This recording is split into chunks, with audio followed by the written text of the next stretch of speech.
All right, what is up, guys? Welcome in. It is GC Live Friday episode of the show. Getting you ready for SEC Media Days next week. South Carolina coach Shane Beamer, of course, Lenora Sellers, Nick Harbor, Peyton Williams, heading down to Tampa to preview the season in what is, for a lot of people, kind of the unofficial mark of the beginning of the season. So certainly looking forward to that and looking forward to having a lot more content to chew on and really talk about what's going to happen in this upcoming season. So we're going to preview that today, and we've kind of tried to slowly go position by position, and today we're going to get into the linebacker group a little bit because I think really a pretty good, talented room there that we will dive into. But first, let me tell you about our guy, Clint Hammond of CMG Home Loans, ClintHammond.com, 803-422-6797. The NMLS number is 71597. You see Clint's name right above our heads every single show. He's been our presenting sponsor here for years now, and there's a reason for that. It's because awesome dude to work with. We trust him. You can trust him as well. When I bought my first home, I did it through Clint. When me and my wife got married and we wanted to buy our own home, we went through Clint as well. So I have firsthand experience of that entire process. Could not recommend him more. And all we ask, man, is I know right now, probably 95% of you are not in the market to buy a home right now. You maybe already have one. You're already settled into where you're at right now. All we ask is if you are in the market for that, if in the future you're in the market for that, just give our guy Clint a chance to earn your business. And you can do that by calling him or texting him at 803-422-6797. And let's tell everybody about our friends over at Ferry Chevrolet, too. That's Fairey. Chevrolet.com or 803-937-4531. Just like Clint in the mortgage game, if you are in the market for a new or used vehicle or you're thinking about being in the market, if you want to look at what a trade-in looks like, if you're saying, hey, I want a brand new car, hey, I want to see what the used inventory is out there for Chevys, check out our friends over at Ferry Chevrolet. They've been in business since 1926. They are still led by a family fourth-generation dealer in Joseph Ferry. He's still running the show over there. Conveniently located between Orangeburg and Charleston, in Orangeburg, between Columbia and Charleston in Orangeburg. But you can check out their inventory and their financing options, everything that you need to know at ferrychevrolet.com. So if you're in the market, all we ask, give them an opportunity to earn your business. Make Ferry Chevrolet your first website visit and make 803-937-4531 the first number that you call. Appreciate those guys for being part of the show as well. Yeah, but shout out to everybody already in the chat here. Michael Ray Lynn, Coleman Johnson. Hope you all are doing well. Hope you all also have a great weekend. Michael, we will not be in Tampa, but Gamecock Central will be represented in Tampa. Our guy Jack making the trip from and also from the 107.5 side, Tyler Head, who does Gamecock Central Takeover Hour with us on the game. He will be there too. I think they've got a full crew going. So you will be completely covered, I promise you, in terms of South Carolina and what's going on there. Coleman, you know what? I'm with you, man. The final push can feel long, 50 days until kickoff, but some portions of that I feel like go fast because we have things to talk about. But then there are sections. I think the slowest 2.5 weeks of the entire year is the middle of preseason camp because you've started to exhaust some of the new storylines you have to talk about, and you're not quite at the point of talking about the opener specifically yet. And so that's when things get to be just monotonous. We're ready to talk about new things, and the players are ready to hit new people, basically. So that is the slowest 2.5 week stretch of the year. Once we get into SEC Media Days, we'll have a lead into preseason camp. First 2 weeks of preseason camp, you got new info, you got new standouts, you got new quotes, you got all types of stuff to kind of dive into. And Chris, we'll start to get some of those new quotes, some new thoughts from the coaches and players, or at least one coach, Shane Beamer, next week, SEC Media Days. Frankly, let's call it what it is, man. 90% of SEC Media Days is stuff that people who read or watch Gamecock Central content have already heard in the spring. Frankly, you're going to have national guys. You're going to have regional guys get in there, and they're going to ask about the hot seat. They're going to ask about the O-line. They're going to ask about Kendall Briles. A good portion of it will be stuff you already know. the key to SEC Media Day is to figure out what you can kind of glean through all that and find those little tidbits that are noteworthy in terms of what is new this summer, what are the details from a localized standpoint. And Chris, I always tell people, you will get the most information as a Gamecock fan if you dial into the little local media scrum that Beamer will do while in Tampa. If you find the video of that, the transcript of that, the stories from that, that is where your new information is going to come if you're a Gamecock fan. Yeah, because it gets a little bit more granular. You made a great point during the takeover hour that we did with Tyler earlier today, Wes, and that was, people, and this is not a knock on anybody, but a national, regional person, they're probably not coming in there asking about the battle for center. They probably can't name the center, who's in the mix for center. We couldn't do that here in our roles at Gamecock Central for a bunch of other schools, so it's to be expected. But those local media gaggles, those scrums, you tend to get some questions that are a little bit more relevant, a little bit more deeper dive into some of the more specific storylines that, frankly, people that cover this program on a daily basis, they're just a little bit more clued in and tuned into that. And so the fans that pay very close attention, which are our listeners here on the show, our members at Gamecock Central, they want to go a little deeper, and we'll get that. Wes, one thing I am interested in is, obviously Shane Beamer is going to be asked about injuries, probably on that local and national level. Don't know if he'll give it in his opening statement or he'll kind of field those as the questions come from the audience. But we know that he'll be asked about and talk about, I'm sure, Jacarius Peak, Dylan Stewart. Are there any other, not to minimize an injury for anyone, are there any other smaller injury notes or recovery notes that he passes along, even if it's in one of those local media settings where you go, okay, that's interesting. There's a guy that might factor in on special teams that's ahead of schedule or behind schedule, or, got hurt during the summer and we haven't really heard about it yet. That's, I think, an example, just one example of some of those things that you might learn in some of those more localized settings at media days. Well, and let's be honest, man, like it is a physical game, and even the preparation for football is physical and is tough on the body. There will be no doubt, because it's every year, and I'm not even talking about anything specifically, there will no doubt be some guys that got banged up in the summer. That's just how it goes. So finding out who those guys are, who has a soft tissue issue they're being careful with, who's in a position to where they're saying, hey, this guy's fine, but we're not going to push it early on in camp. Don't you feel like there's always a couple of guys that we're just monitoring going up to the opener going, they're not seriously hurt, but they don't want to push it. And frankly, dude, against a Kent State, not that you're going to say this publicly if you're the coaches, but you're really not going to push the guys back too soon against a Kent State.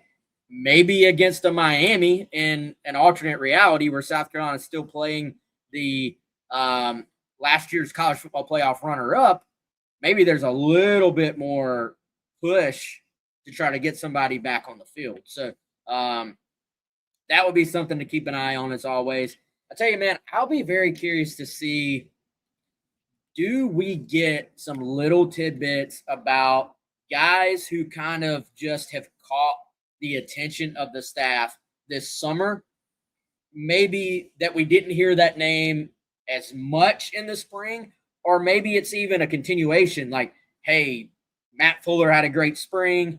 He springboarded that into a great summer. Who are the guys? Maybe we get little tidbits here and there. The things that I read into a little bit is not even necessary. Like if a media person asks about a player, typically the coach is not going to be like, oh, yeah, he's been terrible this offseason. Doesn't have a chance.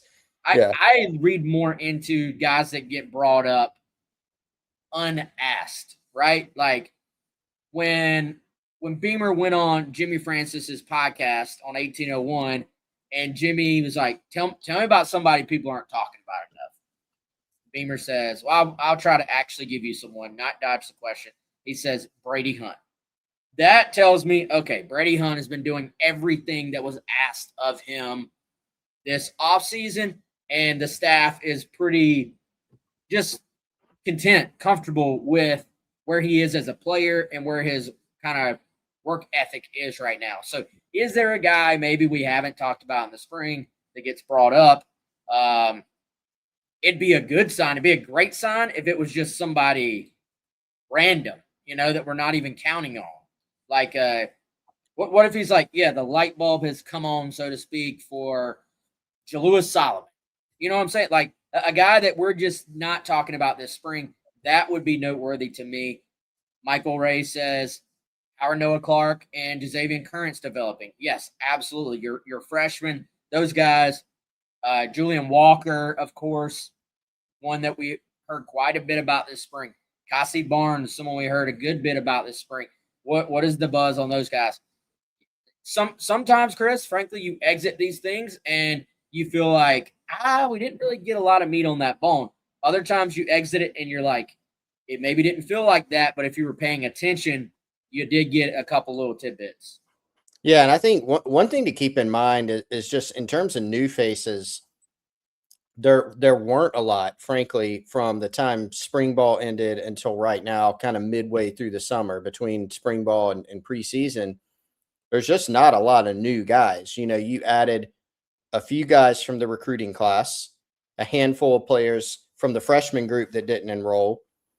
But for the most part, your newcomers, when you count the transfer class, when you count the high school class, there's one JUCO transfer in there along the offensive line and Ashton Mazzone. You don't have a lot of new guys where it's just, hey, give us your first opinion. So is he asked about some of those new guys? Darius Gray is an example, right? Darius Gray has already picked up some buzz. I think some of that's just carried over from what South Carolina thought about him during the recruiting process. He hasn't taken a practice snap in a structured practice because he didn't go through spring ball, right? But is the vibe on him still, hey, he's probably going to have a chance to come in and compete and maybe even play some as a true freshman?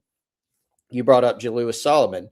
One of the things that Beamer outlined, I think, going into the spring and coming out was, hey, we got to find some more depth at the corner position. We all know, unless something drastically changes, your top two guys there are Judge Collier and Vakari Swain. They both played a good bit here at South Carolina. The staff wants them to take that next step to be the guys. There are some options behind them. Solomon's one. Cassie Barnes is a true freshman is one. DeMarcus Leach, who doesn't get talked about nearly as much based on him coming in and playing a brand new position and getting on the field in game one as a true freshman. They've got some guys there, but does he feel a little bit better after spring and through the summer about cornerback depth? Because that's one of the spots he's outlined. What is he saying about offensive line depth? One of the things that we have heard, pretty consistently is once you get past the first, 6 guys, 7, 8, there's some questions there. And that's kind of typical, Wes, in 2026 portal era. It's hard for any coach to stand up there with a straight face and say, we feel like we're 12 deep on the O-line. Like, most people aren't going to feel that way, if anyone. But is there anything that's transpired since the end of spring, that makes Shane Beamer feel a little bit better, the same, or worse about the depth up front on the offensive line? Just some smaller storylines that are still going to be said small, but they're going to be very, very important to how this season ends up playing out for South Carolina. I'll be curious, how at this point, how seemingly coached up will Lenoris and Nick be on not giving us any details on this offense versus, that's interesting. They're not going to give us much, right? But do they give us enough for us to overreact on? You know what I mean? Like, do they give us enough to chew on? Like, that's a little interesting tidbit. I feel like, man, they were very, very quiet about this scheme in the spring. Obviously, that's by design, but sometimes you see kind of just the typical, they're just not giving much away, but you still get little tidbits. I feel like it was a concerted effort to be not too specific at all about this offensive scheme. So do we have to wait until September 5th to really get a glimpse at what that is? Or are we going to be able to start to get some details? Because here's the thing, and it's going to sound like I'm talking out of both sides of my mouth, but I promise I'm not. I'll go into it. This offense, there are certain things about this offense that have been in play wherever Kendall Briles has been. But there are certainly aspects of his offenses that have been completely changed and molded to where he was at and the personnel he had. Or, frankly, you look at the 3 years at TCU, his head coach. Like, I think when you go into a situation where your head coach is known as a little bit more of a passer of the football and has his own offensive scheme ideas, you're frankly kind of having to probably mold what you're doing to what he likes as much as anything. Plus, Josh Hoover, as we've talked about, man, very different quarterback skill set than KJ Jefferson, for example. So you can go back to, when Kendall Briles was with his dad at Baylor, the various different skill sets of quarterbacks that they had in a row. And this was when they were like one of the only teams doing kind of I guess people call it the wide choice now, where you're just spreading everybody sideline to sideline and then ripping them apart. Now you see that a little bit more, right? So I'll be curious to see, does this, Chris, look like Tennessee's offense, for example, with Josh Heupel? Because that's the same DNA as what Briles comes from, right? Same tree. Does it look similar again, but does it look a little bit more like sort of what Kiffin has morphed into? Does it look more like the Arkansas offense under Kendall Briles? Does it look like the TCU offense under Kendall Briles? All those things have overlap, but all those offenses are very different approaches if you really dive into them, I feel like. Well, and Kendall Briles, obviously had a chance to dive into this team and actually be in the meeting rooms with them, building a relationship with Sellers, figuring out what he can do, seeing it. And that's a little bit different than even just, hey, I watched a bunch of film on South Carolina. Here's kind of my takeaways. Here's where I think we can take this thing. Then you get into spring practice. You have 15 practices and you go through and you're going to have maybe a different sense. It might be the same, might be different. And you're going to try to cater it into what your skill set actually can do for you. Again, every offensive coordinator out there is going to say, yeah, we're going to mold our offense to what our players can do, but some are better than others. And one thing you can say about Kendall Briles, there's a couple of things. Number one, he has a system, but he's shown, not just said in a press conference, he's shown that it has adapted based on personnel. He's had offenses that have put up huge passing numbers. He's had offenses that have put up huge numbers on the ground. Now, you'd love to be both, right? But ultimately, you're probably going to look at, okay, what does that team really, really do well? And a huge point of emphasis, of course, for South Carolina, above all else, is going to be trying to run the football because they have not been consistent or effective at that over time. So that's the biggest thing you can say about Kendall Briles is that he's actually adjusted his offense. And so I also think you look at last season, there's really one thing last year that South Carolina did well, and you might roll your eyes and say they didn't do anything well. Actually, statistically, they were pretty good at explosive plays through the air, right? So if you're Kendall Briles, you're thinking, all right, we got to find a way to build in the Nick Harbor deep ball into this offense and keep some of those explosive elements. But you also have to be much, much better at not being in those long downs and distances. You got to be much better at running the football. And so his offense is going to give you some advantages in trying to do that. The tempo, getting the ball out quicker, making things a little bit easier on 16 and that receiving core and taking pressure off the offensive line. But I'm with you. I'm curious as to what ultimately does that look like when we watch the offense. And we still, we'll know it, I think when we get into the season, but we don't have a great answer just yet to that question. Well, I think too, man, when you talk about molding an offense to the ability of your players and your quarterback and all that. For some quarterbacks, that sort of circle is kind of small of things they can do and do well. With other quarterbacks, I think you look at a guy like Lenora Sellers in terms of what he can physically do. Like that's still a pretty massive array of things you could do with him. So I think even then there's a little bit of it may actually, Chris, be easier if a guy is like limited to certain things to be like, okay, these are the things we're going to do because this is what we have to do. With Sellers, it's like, well, do you just lean into the fact that he can create a car wreck as a runner and just smash people, but then you worry about the physicality stacking on your quarterback as the year goes. Do you say, hey, he's such a good deep ball thrower, we're going to lean into this vertical passing game? There are pros and cons of that. Are you able to protect it long enough to do that consistently? So I think there's a lot of different ways Kendall Briles and company could take that, even if it's in the thought process of building it around, these players. I think, dude, if you just look, though, at some of the stuff they did going all the way back to Baylor, the idea of putting someone like Nick Harbor just from forcing defenses to defend the entire field, if you spread him out as far as you possibly can, and then you're forcing people to account for the run game with Lenora Sellers in the box, the vertical passing game of Nick Harbor split all the way out. Like, I think there's a lot of different things you could do with that to really that aren't even really that complicated from an offensive standpoint, but are complicated from a defensive standpoint in your decision making. Like, I think it's going to limit what defenses are able to call defensively, and it's just going to be a matter of being able to execute it at that point, get good enough protection up front, and go from there. But from a skill standpoint at quarterback and receiver, he's going to have a lot to work with. But I've been diving into some of the stuff at TCU.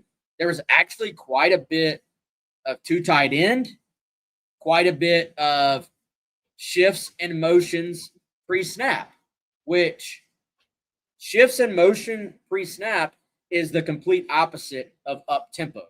You know what I'm saying? Like you can do both as an offense, but you can't do both on the same play. Like you're kind of doing one or the other. So I do think as much as tempo will be a part of this, Chris, one thing we've heard, they're still going to huddle up at times. There's still going to be pre-snap shifts, motions. They're still going to take advantage of the ability to now have contact with the comms with your quarterback if you huddle up and slow things down a little bit. So how do they mix the tempos? I think is like another layer to this.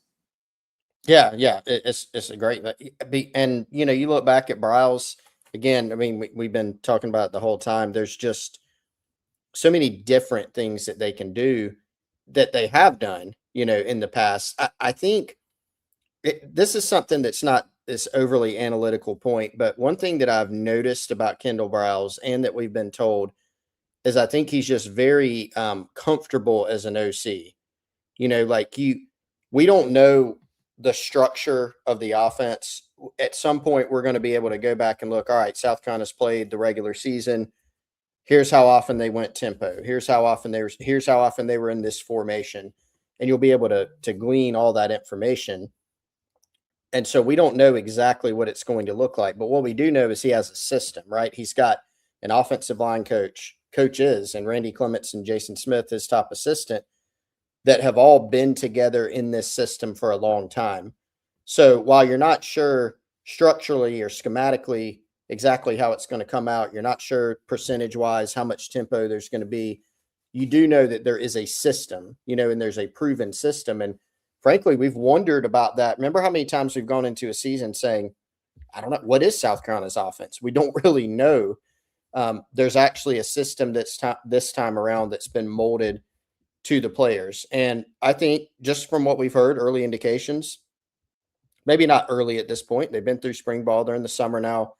Lenora Sellers seems to have gained some confidence back relative to last season, which I think is incredibly important with him being the trigger man of this offense.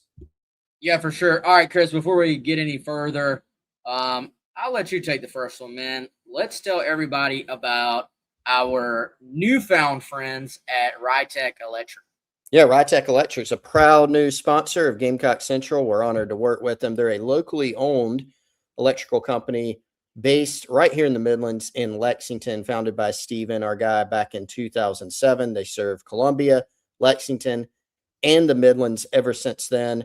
4.9 stars from over 400 Google reviews. They can take care of residential and commercial electrical work. And unlike some others that you may have worked with or talked to in the past, every electrician on their team is a direct Rytech employee. No subcontractors. They're going to tell you the price before they touch a single wire, and every single repair is backed with a 1-year parts and labor guarantee. So if you've got an electrical issue at your home or at your business, flickering lights, dead outlets, tripping breakers, panel upgrades, whatever it may be, give Rytech Electric a call, 803-303-8274. A real person's going to pick up and help you out. No surprises, just great work from Rytech Electric. Appreciate them being part of the show. Yeah, man. And let me tell everybody, the last few weeks we have been introducing everyone to Vibecasting, a new way to podcast from our friends over at Zen AI.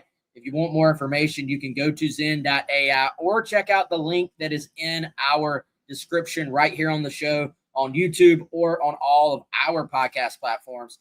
Again, it's the home of Vibecasting, where what you basically are going to do is it lets anybody who's been wanting to get into podcasting, it just lowers the floor for what you have to do in terms of production. You're going to turn this system on. You're going to start a conversation, just at a low barrier for entry to get in. And so it's going to be a human conversation, Chris, but at the heart of Zen AI, it is an AI producer for you. The producer is going to handle the edit from audio cleanup to creation of share-ready clips. You will collaborate with your AI producer conversationally, making audio and video edits just by chatting in plain English. So again, head on over to zen.ai or hit the link in our show description. Humans are the talent. AI is the infrastructure. Currently an invite-only beta, but if you go to that website I just mentioned, you can join the wait list today for a chance at early access.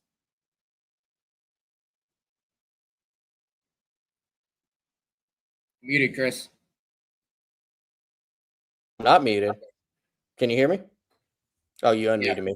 ATSKO, atscode.com. That's where you need to go if you are an outdoorsman. Go check them out. Solutions for waterproofing, hunting, personal care, even products from your pet for your pets. Check out their CareTex pet care line. Short version, ATSKO.com is where you need to go if you are an outdoorsman. They've got UV control, odor control, specialized laundry detergents, and a variety of outdoor gear, including clothing and footwear that will keep you dry if you're out in the rain or in the elements. Variety of outdoor gear. They've been around for a long time. Lee Wiles, our guy running the show over there, ATSKO.com. Go check out their online shop today. See if you can find something that may interest you. All right. Thank you guys for taking a moment to let us tell you about those great sponsors. Hopefully you will support them because they are supporting us and this show. All right, we promised linebacker talk, and we talked offense for a good 25 of our 28 minutes so far. So, Chris, let's go into the LBs. I would say a situation there where I don't even know if that group's getting as much love yet as they probably should. If you look from a national standpoint, I actually meant in my show prep to dive. I feel like when I was looking at this earlier, our trusty Phil Still Mag, that maybe there wasn't as much love quite for the linebackers as there should have been in the SEC rankings of units. And dude, just how many teams in the country can say we're bringing back our top 3 guys at this position? And the top 3 were already pretty good, even before a year of development, right? Like in today's college football world, that's just not as common as it once was. And even if you compare, I mean, they ended up playing very, I would say, pretty well to very well, somewhere in that range last year at that position. But remember the conversation this time last year? It was, you're replacing, Demetrius Knight. You're replacing, you look at Debo Williams the last few years. Like, you're replacing some guys who have played a bunch of ball for you, or played very, very well in their year here, like with D Knight and Bam Mark Scott. Let's not forget about him, how well he played down the stretch of his career. And I remember Clayton White telling us, like, man, these guys are young. He's like getting introduced to new lingo. Like, they're keeping him young, I think was a quote he used at the time. Now, guess what? All those guys are veterans. They're all back. I think J.O., J.R., both great athletes. But, man, I would even say don't forget Sean Murphy. Like, Sean had a really good finish to last year, and by all indications, a really strong spring. So we'll get into the depth of that position here in a moment. But your three guys for two spots, you already feel pretty good about that. And that is without even factoring in how much maybe of a developmental jump you might see from that group from one year to the next.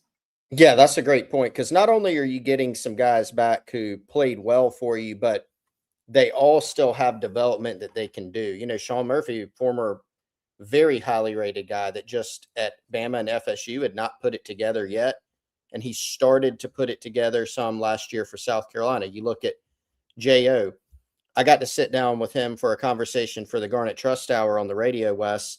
And it was very insightful, because I didn't even realize, growing up in Munich, Germany, when he got to Alabama in 2024, there was still a language barrier to a degree. Not only are you going in from a, playing club American football in Germany where you've got 5 or 6 defensive calls, jumping into that playbook, that's a big enough transition. But there's also, he admitted, still kind of learning like how to communicate better in English. And so still saw the field as a true freshman at Bama, saw what he did last year. The athleticism always jumps off the tape. But he's a guy that's a prime candidate, it seems like, in year 2 in this scheme to take a jump. And then J.R. Johnson, one of the better athletes on the team. He's huge. We were told he ran in the 4.4 range this summer pretty consistently.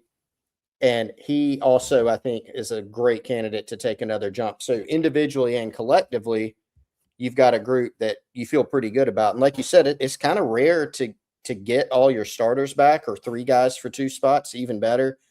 But to know that, hey, these guys can still get better and may frankly have a better defensive line on the whole in front of them, that kind of, gives you some reasons for optimism. And then, you go to the guys behind them and what can you get out of the depth of that group as well. Yeah, and I think a couple of things there, man, to expound on. I made this point in my defensive back preview on Gamecock Central. All these units are tied together. Like, we break them down in a vacuum, but your linebacker play, especially when you're talking about run fits and stopping the run, is going to always sort of be interlinked with your defensive line play. Your defensive line play and your pass rush ability is always going to be interlinked with your secondary. And how often do you see a guy in the secondary get blamed for giving up completion in front of him? And it's like, well, the quarterback had all day. Like, that's like rush and cover will always be interlinked and kind of intertwined. So I think this improved defensive line, we think, I think a lot of that has to include a healthy Dylan Stewart, right? Like a back to himself Dylan Stewart, to be like super, super improved overall on the D line. If that happens, all the other things we're talking about probably fall into place. Well, what if you are improved there, man? What if your linebackers do take a jump? This was a pretty good defense last year. And I think my expectations, I think my floor is that this defense is going to be good. But if you start checking some of these other boxes we're talking about, then that ceiling kind of starts going from good to pretty good to, dare I say, great and elite. We don't know that, but I don't think we can rule out that possibility. Like some defenses or just some units in general, you look at going into a year and you go, man, even if they maximize what they have, maybe being decent is like the ceiling for that group. If some things fall into place, they could be pretty freaking good on defense. That's going to start, but partially at that linebacker group, man. Like, remember J.R. Johnson a couple of years ago? We're already hearing athletically, this guy looks like D Knight. And you were kind of going, well, that's a mouthful. That's a big sentence. Also, Chris, I remember 2 seasons ago, we were hearing things like, hey, we're so veteran at linebacker that has opened things up for Clayton White to be a little bit more multiple, a little bit more diverse in what they're trying to do up front defensively. Last year, with so many newcomers, I think it was a little bit more of a, hey, let's get back to basics. Let's let these athletes be athletes. Let's just let them go play. Does it shift back into what we were talking about 2 seasons ago? Now that you have, I mean, how many combined snaps do you think you have at this point among JR, JO, and Sean Murphy? Like, there's a bunch of snaps there, man. So I got to imagine, I don't know if they'll tell us this, but I got to imagine we're going to see a little bit more just diversity, just be a little bit more multiple with what they do with those guys this year because they can handle it at this point. Yeah, and plus athleticism in that group as well. Particularly when you're talking about Jo and most of all J.R. Johnson. He's just a really really high level athlete, and so if he can take the next step as a player, and he already did some really good things last year. If those guys individually can take that next step to get good play in front of them, you're right. I think it raises the ceiling of that room.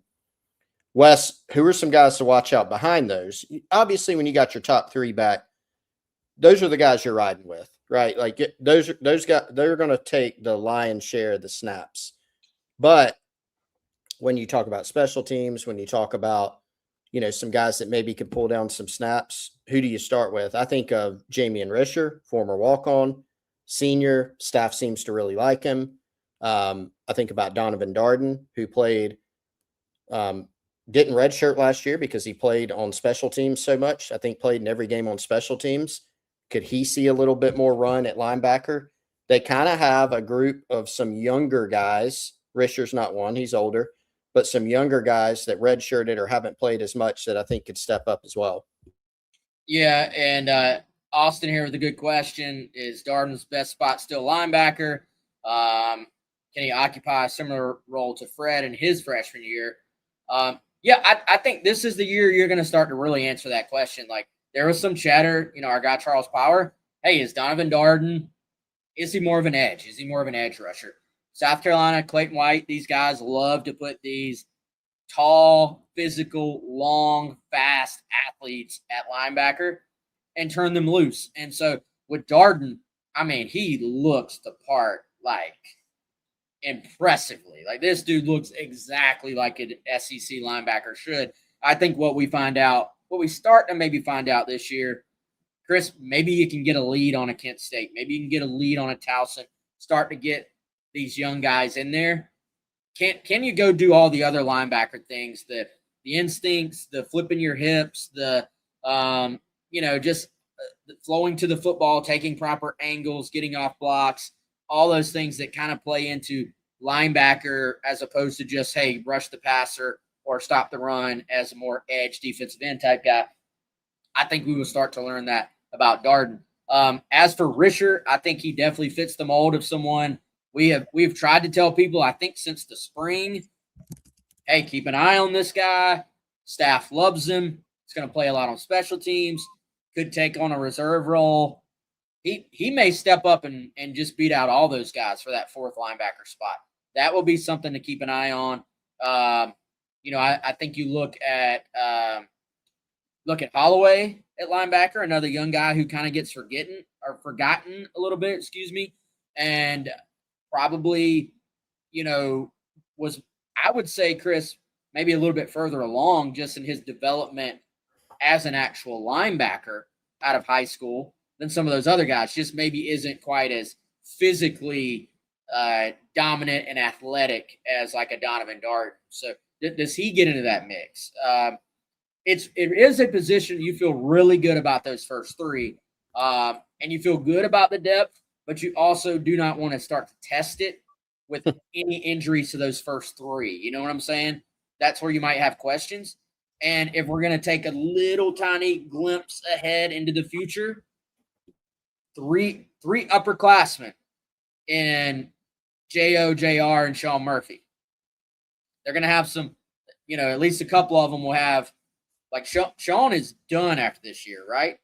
Yep. JR would technically have another year. J.O. would technically have another year. But they're going to have some NFL decisions coming up.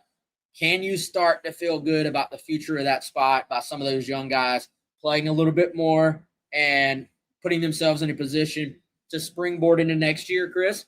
Or are you start thinking like, all right, this is another one of those portal spots when you look ahead to the offseason? Yeah, and you look at AJ Holloway, most improved player on special teams, as named this spring. So even if it's not a lot of snaps at linebacker, he's someone that the staff seems to like and seems to trust there. Keenan Britt, signee from the high school class, transitioning, played a lot of edge in high school, another one of those guys, transitioning full-time to linebacker, but I think got the newcomer of the spring award at special teams. So even if it's not a lot of snaps this year, can you get him integrated a little bit in those situations that you were talking about? And can they give you some help on special teams if the staff thinks that they need to play on special teams? I think that's a couple other things to watch at this position. But those top three guys and then that fourth guy, they're going to play the most this year. And that makes sense because you've got them all back and they've all played well and they can all even get better. Yep. And maybe most importantly, Chris, they can run sideline to sideline. How many plays to the outside did we see in 2024 where you start to see those linebackers cut off outside runners and perimeter screens that went for gains the years prior? To me, that's been the biggest difference in this linebacking group starting in 2024, the ability to run sideline to sideline and chase down ball carriers, wide receivers, quarterbacks, and the like. So I think we'll see a lot more of that this year. All right, y'all, we're going to get out of here at 3 o'clock. We're going to start the weekend here soon. But thank you for joining us here, closing out the week with GC Live. Be on the lookout next week. A lot of content heading your way, especially on GamecockCentral.com. Of course, we try to hop on the podcast, GC Live as well. But a reminder, if you're not with us over there on GamecockCentral.com, that is where the bulk of our content, our intel, our in-depth analysis, all that stuff is going to be. Always have some great deals going on. So we'd love to have you over there with us as we get started for this 2026 season. And a Gamecock team that, frankly, I think maybe is positioning itself to surprise some people. So looking forward to really kicking this thing off with you guys next week. And thank you for joining us as we close out this week. You have a great weekend. He is Chris. I am Wes. And we will see you guys very, very soon.